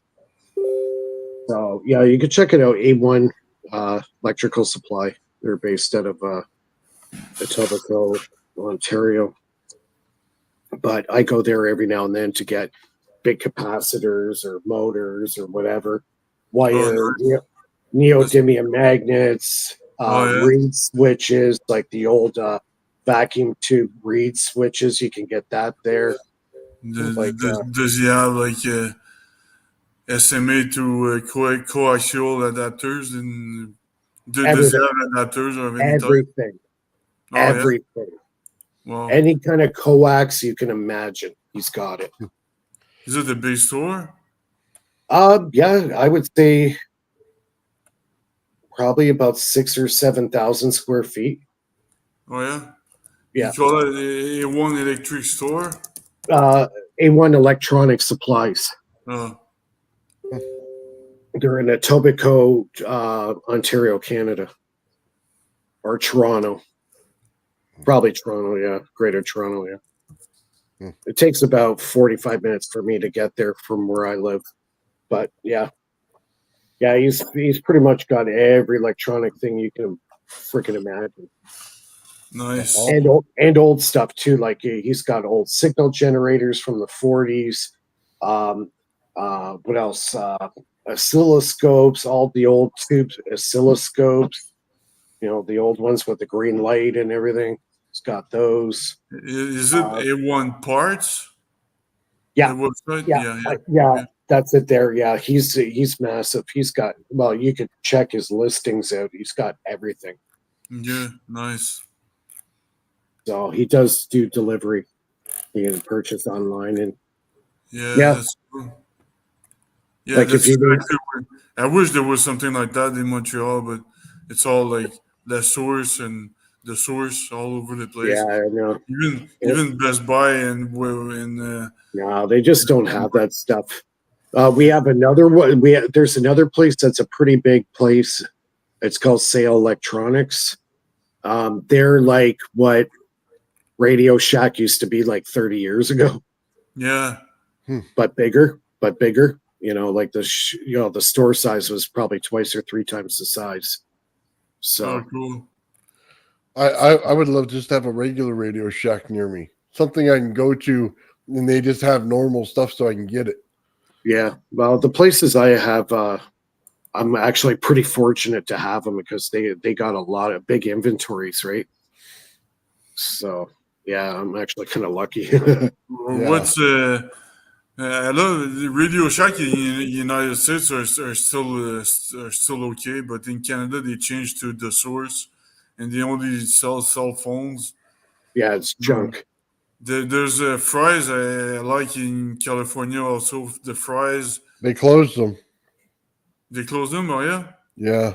oh that sucks. See, they're trying to cut everything off. Like, you know, like if you're into like ham radio, good luck trying to get stuff. You have to buy it online. Yeah. Like, you know, I it's getting want harder one of and those harder. old school places where the guy that meets you in the front is old and gray and knows everything about his store. That's the guy I want to see when I go in. Yeah. Well, the guy at the surplus store, the old guy there, you'll ask him for something totally crazy, and he'll go, aisle 6, right at the back, second shelf up. And he That's knows what I need. exactly where it is. Like, I go, how did you do that? And he goes, don't ask. Oh Really man. hilarious. Yeah, Speaking of yeah, ham he's radio, have you exactly guys the ever way you heard of described. Blimpie subs? I'm just going to scoot out real fast. I'll be right back. Okay. Anybody know what Blimpies is? Blimpie subs? Ever heard of that? What'd The you sub call it? place- A sandwich place called Blimpies. Blimpies? Yeah, they don't Is have that, that in is that California. East Coast? Not that I'm Yeah, aware of. Florida. Florida. They got Okay.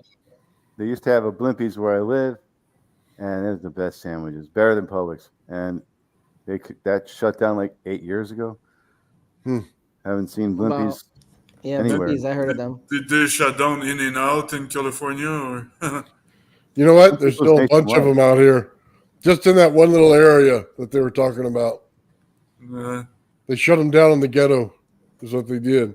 I like pot bellies. I think I've heard of that I place. wanted to go get one of those Nathan's hot dogs. Nathan's So hot what is it, Chicago or something like that? You have to go to. Those I are want to go good. there. I don't even really like hot dogs, but Nathan's is good. Yeah. There was an original, I think it was Nathan's Hot or something like that. It was a hot dog place and burger place from the like 40s on 163rd Street in Miami. The building was there, but when I was a kid, it was operational. Yeah, right now in California, Hot dog they pay their workers like $20-something an hour. I'm thinking, man, I can come out of retirement and flip burgers and buy a house. This is great. You know what I mean? We're one of these days we're gonna do the Fringe 20's Think not Tank enough anymore. food challenge where we eat a Nathan's hot dog with Ken's salad dressing and Mike or a Ben salad dressing and Mike's red hot sauce. Oh my god. Well, I'll never come out of the bathroom after that. That doesn't sound appealing at all. I remember when I was eating Taco Bell, since the regular tacos were 29 cents. Oh. Man, I remember 1 cent candy when you came out of the pool and you got out and they had a little stand there and you get a little 1 cent candy. I don't think they had that in Florida. Yeah, would they just have it steal out here. I would steal chocolate. I didn't never have to buy candy. I would just walk into the Pantry Pride and steal a Snickers bar after school. Well, we get a lot of street vendors out here in California, so they replace the candy with like every melon that you can think of. They have little You got street vendors on the vendors. corners, yeah, with all those kind of things. They have the seasoning. It's really good. I like those things. I wish they were closer to my house. I go over and get lunch. Around here, they got ice cream trucks. That's about it. No, you can't get. You either go to the Lincoln Road and there's a candy store over there. That's like relatively new. They didn't used to have candy shops around here. It was all pizzas and burgers and stuff like that, and chicken. You guys in California area? I am. I'm in Miami, Oh, okay. Florida. I'm Seattle. Seattle.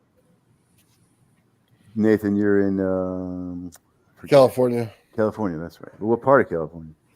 Southern California, Southern in California. the valley. You're valley girls over there, huh? The valley, which valley? Like El High Central? Tech Valley, huh?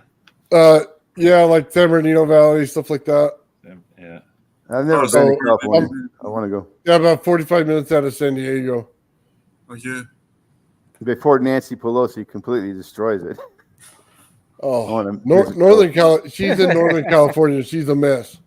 Trust me. Oh boy. If That's they what I put up hear. the bill to separate California, I'd sign it. Well, what's That's up what you with the thieves? They can get up to $900. They can steal up to $900 of material, get out without paying in San Francisco. Yeah, they can steal. They'll just go right in there and take it. What? That's it. Yeah, And they so don't what's even- wrong with this Grand They theft. don't even talk to him anymore. They just let him go. That's grand theft you're talking about. No, but they have a law in California that if it's under a certain amount, that you know what I mean, they can arrest you, No, but not you can here. be back out that night. So it's less hassle not to do the paperwork. Just let them go. The jails are too full. Same thing Right. in Washington. They're not arresting for small petty crimes. They're No, not it's just- prosecuting. There are people Yeah. being arrested for crimes. They're 2 years out from their first crime. They've recommitted the same crime 4 times. Have been arrested 4 more times. They're still out on bail the next day, and they still haven't gone through the trial for their first crime because they just drag it out because they don't have room in the court or in the jails and the prisons. Yeah. It's just too full. So Well, if it's not a big crime. It's not hurting people. It's just property crime. It's not that big of a deal. They should just take everybody on death row and get rid of them, and let's just fill it back up. You got to be kind to people that are stealing to feed their family. Right. Well, There are hard look, times out there, right? There- Right. there- As long as you're not there's- hurting people. you can take all the food you want. You Yeah. go and take somebody's property, get in a jewelry But store, do grand theft stupid is stuff grand like theft, that. you know. You're out. I'm sorry, I have no sympathy for you. Well, yeah, I don't have a whole lot of sympathy, but I do understand where the politicians are coming from. It gets real expensive on the taxpayers to build a lot more prisons. Exactly. I don't care. And they're doing it anyway. I just don't care. I don't want my Second city. Amendment. I do Second not want Amendment, to walk take care into of my yourself city and and have all family. that theft. I don't Put want to. I cameras don't want to up. live in that. You know, I don't care what they have to do. Yeah, so you know what? You got to vote differently in California. do. Yeah, do you? Good. Yeah. Hey, I gotta go. It's kind of late for me. I need to go through my notes. I haven't been through them in a few years. You guys meet every Friday? Yeah, All right. every Friday night at 9. I try to swing by next Friday. Although I got my kid for the weekend next weekend, so maybe 2 weekends from now I'll be able to catch up with you guys. All right, sounds Hey, good. thanks much. It's been nice chatting with you. Nice meeting. Later. Cool. All right. Yeah, I can't deal with all that crime, man. They got to go. They just got to go. You know what? At least hit them with the billy club. Do something like they did back in the day when they beat you coming out of the store. I'd be happy with that. A couple smacks and tell them what's up and it's all drug addiction. send them home. I'm okay with that. Smack their ass in front of everybody on the street. I don't care. Put them in town square. Tie them up for the day. Something to make them stop their habit. It's outrageous. Make them sing Katy Perry in front of a large audience. There you go. That's just torture. Yeah, but Torture each other. the taxes are just gonna pop up. You know, it's very simple. It's in the next year. Somebody's has to pay for all that. Well, You know what I mean? they don't even let us shoot people when they come on our house. We get sued for that. I think it's ridiculous. Yeah. We go to jail. Are the cameras not helping in California? They don't care. So you see them come in. They knew they came They'll in. sell your camera. Okay. And buy Florida, they heroin. got the stand your ground rule where you could chase them off your property and shoot them. They don't get you. Well, that's what we need here in California. Yeah, here we got arrested. Yeah, that's what I'm saying. Our weapons. You could always get a They don't Bizarre. give an F down there. They don't care.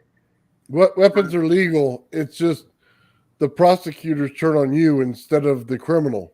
Yeah. And the weapons are illegal nowadays. In California, they're still legal. Oh, they're still legal. Okay. Yeah. I thought they just banned all. Your this only stuff. result They- is they to secure can't. your house, and when With, they're our- with trying our to get in, Constitution, they can't. yeah, But they're come trying. before they get in. You know that you get impact windows and doors, and they can't get in, and you got time to get the cops to come and rope them, so you don't have to shoot anybody. Yeah, but you get. If you got There pets in has the to yard, be a kids in the yard, deterrent then for you them gotta not to come in your house. they're not going to that bother you you with your built kids a in your better yard. house. So, if at night, if they're trying to get in your house and they can't because you got a secure house, you pick up the phone, call the police, and they're there Oh in my 5 God! minutes. I'm not buying Pentagon windows for my house. Okay, I'm not spending that kind of money. These dirty little fuckers need to stay out. Okay, and if we got to Right. shoot a couple in the leg, I think that's what we need to do. A couple kneecaps, we'll be all right. Oh, then if you don't want to buy Pentagon windows, then you got to buy mace and beanbag shotguns and all this salt shotguns. And I'm gonna accidentally that's shoot better them in than their nuts. killing That's them. what I'm gonna do. You don't want to I kill like a heroin tasers. addict, Yeah, shoot them Unless with they got a knife or a gun 120,000 in their volts. hand, there's no need for that. Mace, zapper. I mean, you got that covered. Oh man, that's just terrible. Build an electric, fence. Zap the hell out of them. Shouldn't have to, Mike. That's the point. They should be respectful of property, and that's it. You're right. They're human beings. They're supposed to be acting like human beings, right? Correct. That's right. But they're not. This is the. I'll just build a Tesla coil in my front yard and then turn it on when they try to get in. Well, get a few shocks out of them. Little zap action. Yeah. Just tell them. I it was a just light make show. an appearance and raise my voice, and they usually back down until the cops get there. That's the only thing I ever had to do is Not in California. They just come in because they don't know any better, and they think it's all free. So, I mean, somebody's house got burnt down, and somebody's over there stealing the TVs. I mean, seriously. I don't live in that neighborhood, but there are neighborhoods like that.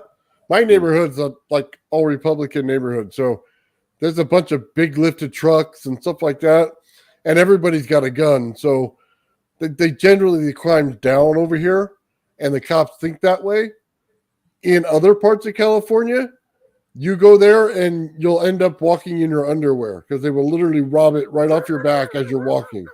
Okay. They literally, when you park your car, you will stop your car, go in somewhere, and they will take all the rims off your car and drive away. And they're doing that. It's so bad. It's like it's a war zone in some parts. What is this? Is it just heroin? What is it specifically that they're doing? When you get to LA, let me tell you, locked doors is not enough. You need like a big tank to go to LA. Okay, I will not go to that shithole ever. It's all just opioid addiction over there. Dude, there's hookers on the street. You can't go a block without seeing a bunch of ass and boobs everywhere. No, I'm not joking at all. It's like the biggest whorehouse ever, and it's a whole fucking place. Every street you drive down. The entire LA. That's they don't like have that LA. isolated. Where's they have the richy places over in Beverly Hills where they don't allow any of that because they actually have cops. But in downtown LA, they don't have any. That place went all the way in the dumpster. Yeah, that place is bad. I won't go. Downtown LA is supposed to be the place to go. No, it's not. Trust me, it's not. You're going to go one wrong turn and wish you never did. Yeah, exactly. Like Hollywood Boulevard. Curious, George. Well, West Hollywood, yeah, it used to be fun when I was there. 14 years ago. Yeah, I used to go there and watch like rock bands on San Francisco, West Hollywood. It was nice. But now there's a lot of homeless people all over the place, and why is California suffering so bad with all these problems? It's like the whole country's problems are in California all of a sudden. Because we got an idiot for a governor, a complete imbecile. He goes up and smiles for the camera and says, "Global warming started this fire. Next week, this guy is arrested for starting this fire," and that happens every time there's a fire.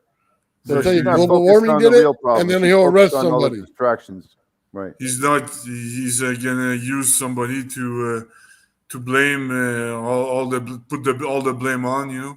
Yeah, I'm surprised the guy that gets arrested for it didn't say, "Well, global warming started the fire." The governor said, "How do you say it's me?"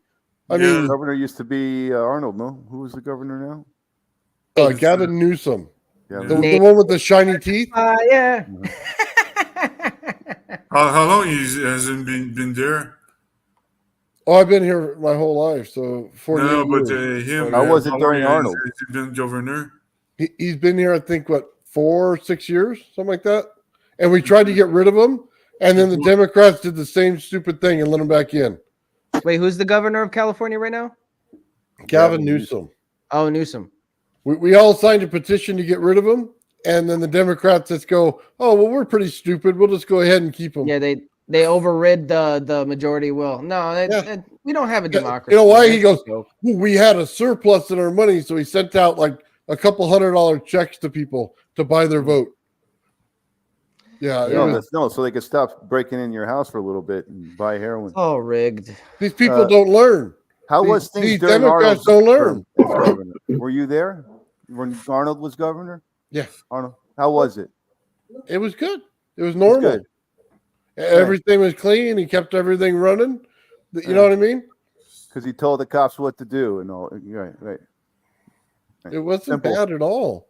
It's he at least had a pair, and his wife is a connected family. You know what I mean? So, well, if you have a leader that's not giving orders and telling people and leading, you got to give orders to lead. we don't have a leader. We have a Kamala Harris as our governor. Okay, that's what we have. We have literally bent ourselves over, shoved our heads directly in our rear, and that's all we see. That's what we have. He has a voice that sounds like a leader, you know. No, he just has shiny teeth and nice hair. Our governor in Florida, Ron DeSantis. That's literally what he is. He can't back up any issue. He's immediately stopped right there as soon as he starts talking. Like, oh. Yeah, I've heard the name. I don't really follow him because I guess he's not done anything great, I guess. No, these people are weird. They're just strange. When you have a position of power like that, you got to make sure the cops are doing their job and the firemen and all that. Yeah, pay the bills. Not just pay the bills. You also have to make sure everybody's doing their job correctly and there's no corruption. You got to look at seed out the corruption. You know, you're on top. You're looking down. When they said defund the police, it was California that defunded the police. Trust me. That's why people aren't getting arrested. I don't care how full the jail is. Find room. They sure find room when I get in trouble. So they should find room for all of them. I mean, I had experience with, a governor in Bulgaria, from small town. They're completely worthless. Practically, liars and thieves. They just lie right to your face. And, they're broke. Most of them, they're third world people with no money, even the governor. But that's not the case here, No, he's right. Our leaders have money and jobs and careers, but I'm talking about third world Bulgarian governor. My dad goes there with a car that he bought from a dealership or something, or it's his car, And I'm like, "Where's my dad's car?" My dad died in Bulgaria. Talking about politics, have you seen? I asked the governor, "Where's my dad's car?" He said, his friends picked up the car." That's all he would say. Have you seen the last week's debate, Harris versus Trump? Apparently, Harris she knew the question ahead of the debate. Well, she still didn't answer it. Yeah, and every time she didn't answer the question whether she knew it ahead of time or not. She still goes, okay. They go, what about the economy? Well, I grew up in this area here, and you're like, well, what about the economy? Well, I grew up, and then Biden stopped the buses for me. She seems intimidated. You're like, well, what about the economy? And she will still won't answer it. Yeah, that's what about She's the dumbest person I've ever seen. Yeah, it's a joke. That's like I said, if I wanted to watch some clowns, I go to the circus. Yeah, well, our country's becoming a circus right now. That's bad. It is. It's sad, but just hold on to your principles, Nathan, and buckle up. We all got our stories. We don't want to tell it. It's not that, dude. I'd vote for a Democrat if it was someone like Bill Clinton. Okay, I'd just have him tell him to tuck his junk back in his pants. but the way he governed was great. So it's not that. It's just the people on the left right now are so dumb that you got to continuously blow in their ear to fill them back up. Well, Yeah. they're not dumb. They're traders. You know, they're gonna Yeah. Yeah, they're resell not dumb. They're just whatever acting you dumb. do. It's All corruption. the That's trade how corruption goes. secrets. They pretend like they don't know anything. The Yeah, U.S. is going to turn into Venezuela on steroids. Yeah. They resell the trade secrets to enemy countries. That's all they Yep. do. Well, that's why we don't get rid of our guns here, because the second we do, we're turning into Venezuela. That's what will happen. The reason they don't do it is because we have guns. Yeah, definitely. In Canada, we're doomed Unfortunate, because we but don't true. have guns. Yeah, your guys runs around with blackface on and talking Yeah. shit on everybody else who does. And it's like, dude, didn't you just do that? Like He's- he makes it worse. He not only puts on the black face, he puts on the garb of the country. Yeah, You know I what know. I mean? Well, He's like an it's really embarrassment. bad. He's an embarrassment. Who Oh my was Chavez? God. He's the Is he- laughing stock of NATO. Is he about to resign now? I think I heard that the guy is he's so incompetent he wanted to resign, but I don't follow the local news. Yeah. I'm not sure. He won't Well, resign. They're there's going gonna to be a force him vote. out. Well, there's going to be a vote early next year. You know, there's going to have a non-confidence vote, and eventually, Paul. He sees the truckers' bank accounts, man. What kind of guy is that? I know. Who sees Dude. Comes And That's we're like, communist. there was a fringe minority. They called them this way, like a fringe minority, and they ruined the life of the truckers' leader. I forgot her name, but they completely ruined her life. Yeah. I mean, these people, they have families to feed and stuff like that, Yeah. and we don't hear about it because he pays. The media are being paid, so they're gonna pay CBC and Radio Canada to tell people what they want what they want them to tell the The population. narrative, yeah.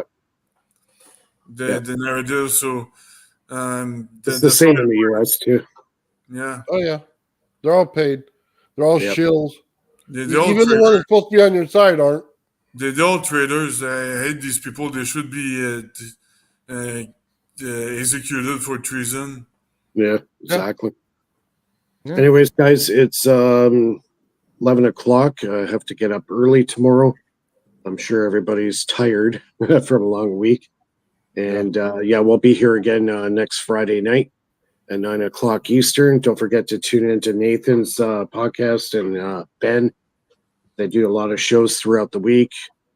And this is it for our Free Energy Friday. Thanks a lot, everybody. No, And thank you. We'll see everybody. Thanks, see Mike. everybody Thanks, next week. guys. Night, Thanks, guys. everybody. Later. care. Bill, Mike, care. Lulu, Nathan. Take care. Bye. And thank you, everybody in chat. Really appreciate you guys. Lots of love, many blessings. Have a good night.